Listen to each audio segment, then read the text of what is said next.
对不对？我们上礼拜讲说，在中国第一豪门荣家，荣家刚刚讲他是中国的洛克菲勒家族，结果没有想到跑了，在上海，这有点故意，就像吴总讲的，你走就走了，根本为什么突然说，一个搬家公司敢把你家的搬的古董，而且刚刚讲你的桌子椅子都是黄花梨木，这个都是非常贵重的，你怎么会把这个公诸于世？就代表我走了，我也要让你全世界看到，就他们跑去哪里？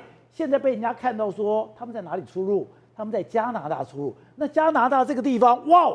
也更是这个加拿大这个地方更是豪宅耶！我跟你讲，你现在看到的这个豪宅哦，它整个占地面积是1800平，然后呢，建筑坪数大概是600-700平，然后全部的这个豪宅价值是7亿。我跟你讲，你这样走一走，搞不好都会迷路，你知道，因为实在是太大了。这是荣家在加拿大的房子，是，然后他们总共就是有8个卧室，然后13套的一个卫浴哦，然后真的是它是整个在家里面就可以看到的一个无敌的海景哦，所以真的是非常非常非常漂亮，可以说是豪宅中的豪宅哦。它的地理位置是在温哥华的一个高端社区哦，环境非常优美，靠近海岸线，那当然也拥有非常漂亮的一个自然的一个景观哦。那整个建筑是采一个人家就说是一个现代风格，但是我跟你讲，他们就是包括有树木啊什么这一些，人家会认为说它是有那种感觉上是可能跟中国的一个风水也有相关联的。因为你现在看到只是示意画面哦，那更可怕的是他们荣家是光讲。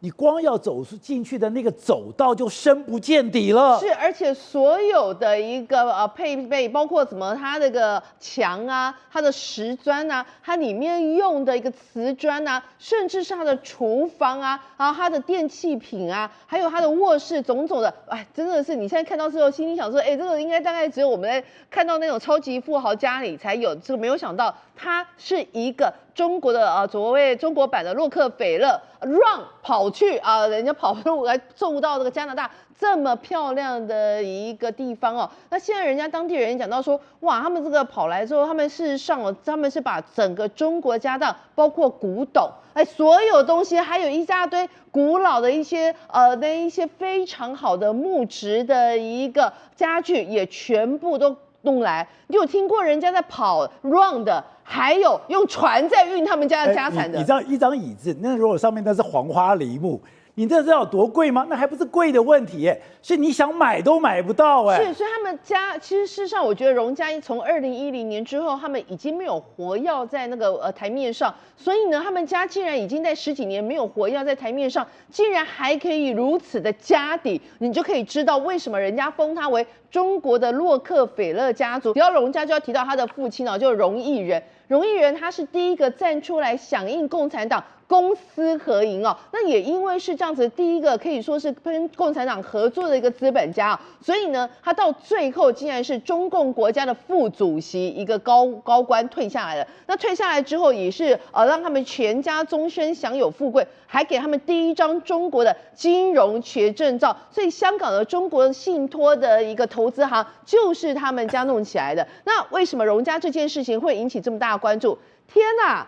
中国洛克菲勒家族离开中国，就像是美国的洛克菲勒家族离开美国一样。大家心想说，它是一个非常具有象征性，而且他也不得不走，因为现在整个中国在管束所有的银行，这整数银行的时候，他们家就是靶子了。我跟你讲这整数银行这个很可怕的一件事情是，它竟然是溯及既往的。什么意思呢？就是说，如果你是2023年开始整数，本来大家的年薪可能都400万美金500万美金起跳，也就是1亿多一年的年薪。现在你把它砍成说是42万美金这砍到这边只剩下1/10，那你从2024、2025年算嘛？没有，溯及既往。所以他就可以跟你讲说，你要回吐你2年前、3年前领的这个，我花都不知道花去哪里。所以这件事情让当地的一些曾经这个位居高位的这些金融的高官就开始非常害怕，其实想说，天啊，他家要抄家灭族，要把你宰干所以他们就说，过往可能1年顶多查个5、6个人、10个人左右，没有想到去年1年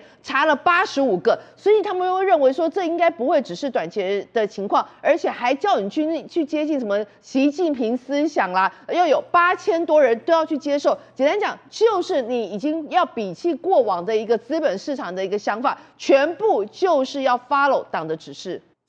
我们知道以前在澳门有一个14K 的老大叫崩牙驹，他居然敢放火去弄炸弹去炸这个所谓的澳门的总督，结果现在他出来了，对不对？对，出来了以后，他居然闹嘛？他居然在缅甸跟泰国边界的叫什么？叫妙瓦底。对，妙瓦底居然之前不是绑架一个人吗？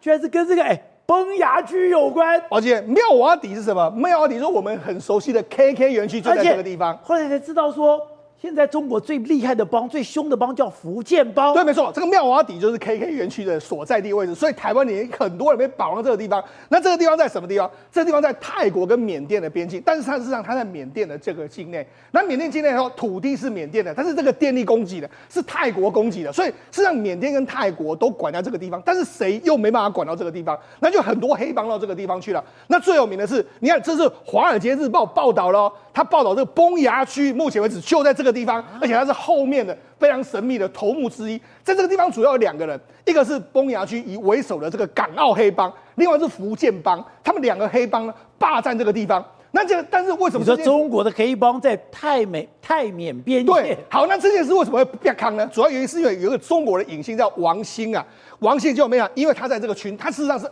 中国2线演员。那因为他在群组上面来说，遇到一个泰国的这个人，跟他说，我们在泰国有个戏啊，那请你到这个泰国来拍，那他就答应了。答应了之后，他就飞到泰国去，就一进到曼谷之后，后来他没多久人就失踪了，而且他的定位呢，后来就进入到了缅甸。然后他的女朋友佳佳非常紧张，他就在微博上面 po 个文章，po 文章说，因为王兴很多影星认识嘛，所以包括说什么舒淇啦、什么金城，一大堆人就说 hashtag 就这件事怎么办？就说烧到变成是热搜第一。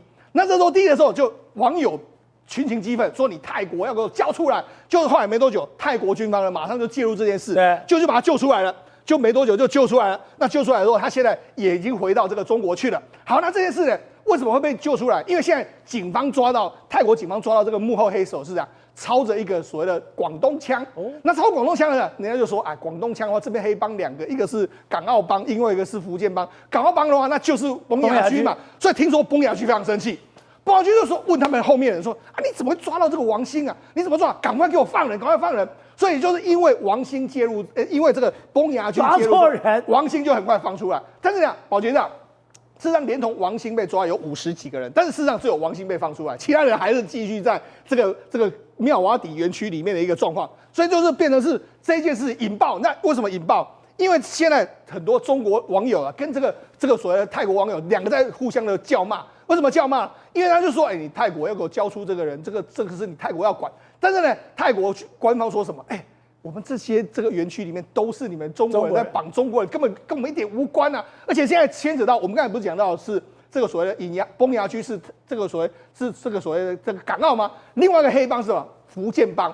这是为什么是福建帮呢？因为事实上，保监长，东南亚或者海外啊。实际上福建人是更厉害哦。那美国有一句话叫“美国怕长乐”嘛，在这个拉法圣、纽约那些地方都是来自福建长乐的。那英国怕这个连江，就是从连江出去的福建人。那日本人怕福清，也是从福建的福清出去的。那全世界都怕福建，所以大家都是怕福建。那就连这个新加坡总理他们也都是福建，很多都是福建人的，他们都是福建帮是最重要的一个帮派。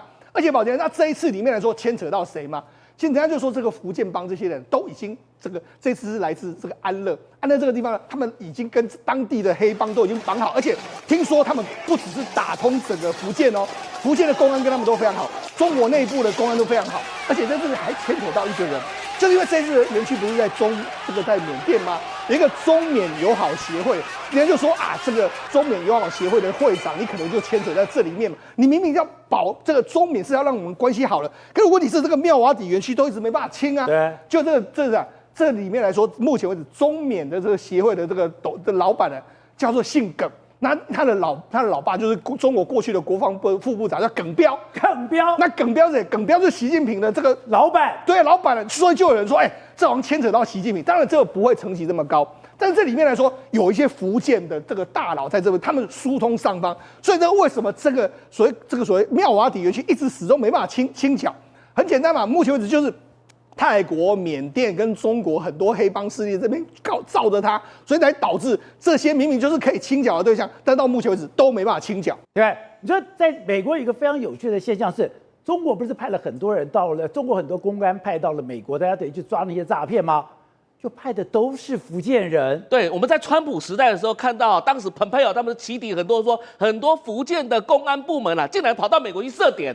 那比如说化身什么同乡会啊，或是化身什么这个什么据点之类的，结果后来发现到，其实那些为什么福建的公安要跑到美国去设点，就是因为在美国有很多福建的诈骗集团，或是很多黑帮在那边，必须要把他抓回来，都是福建的，福建人很多，所以难怪我说听说中国那个黑帮很厉害，就福清帮。对，福清帮，所以你跑到这个为什么你基本上以前福建、广东这一带来讲的话，就是穷乡僻壤嘛，但很多人都到海外去嘛，那东南亚一堆嘛，所以这些所谓的诈骗集团的网络啊是很绵密的，它可以每家地区跟东南亚地区是串联在一起的。那这时候要抓这些人怎么办？有些人是什么赚了钱之后跑到美国去退休，不是吗？那这些黑帮的高级分子都在美国的情况下，所以为什么说你退回来就可以看得非常清楚？当福建的公安为什么其他省份的公安没有？是福建的公安会跑到美国去设据点，就是要抓福建人。那福建人就是什么？当时在海外的网络非常的绵密，而且金流啊非常的迅速，所以这时候呢，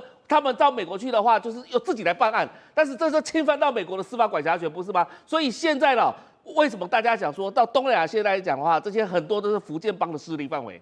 所以，但是等于说这广东、福建在整个东南亚到现在还等于中国还是不断有人过去在那边渗透着。对，我们知道说，其实东南亚最大的诈骗集团很多是以前从广西的南宁过去的，或是从广东这边的，因为广东人出去海外之后都是形成一个帮派集团，因为他们要互相保护自己嘛，所以自然而然就形成一个帮派集团。以前在这个澳门叱咤风云的崩牙驹也进去也过去了。是啊，因为代表说什么柬埔寨生意不好赚了，要跑到泰国北部去了。那现在泰国真的非常紧张哦。那个泰国女总理就跳出来啦，她一直在澄清说，我们的泰国政府一定会积极介入这件事情，因为整个泰国的观光业跟旅游业一夕之间整个全部崩盘，崩了。对，崩了，因为没有人要去啊，因为你这个事情没处理好的话，那中国人到那边观光旅游的生命安全怎么样？而且现在传出是越来越多啊，不是越来越少啊，是越来越多啊。反而柬埔寨或是这个越南南方那一带来讲的话，反而比较少一点了。所以现在你看到，因为福建帮的事情，或是广东在海外的这些黑帮集团，使得整个中国已经形成一股风浪，就我要封锁你泰国的观光业。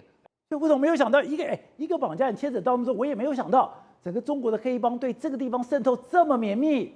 中国没有黑帮，中国没有黑帮，中国只有一个帮，叫中国共产党。在香港回归之前，澳门回归之前，以前不是有很多有什么新义安吗？对，有14K 啊。对，那后来去哪里了？没了，没了。那当年被谁收买了？被个中国公安、中国的情报部门早就把他们收买掉了嘛？为什么在回收前要收买，回收后结果是哪一个帮？你看那些白衣人在怎么那个打人是谁？那就是大陆跑出来的嘛，对不对？那些都是，所以大陆跑出来的就是所谓这些福建帮啊。我在香港碰到很多福建人高干的，在所谓的政协委员啊，他们做生意做得非常成功啊，那都是福建人啊。所以在香港的这些地方都有福建人的势力存在，可是那个后面都有情报单位跟国安单位在配合的。为什么大陆的是合作？大陆的大使馆跟驻在国跟情报单位全部是结合在一起的，哪有东南亚怎么可能会有帮派呢？我这个崩牙驹，我见过他一次啊，驹哥我见过，我在见过他的时候，他已经在发展东南亚的势力了，所以这个东西是有国家的力量在后面安排的所有的渗透行为。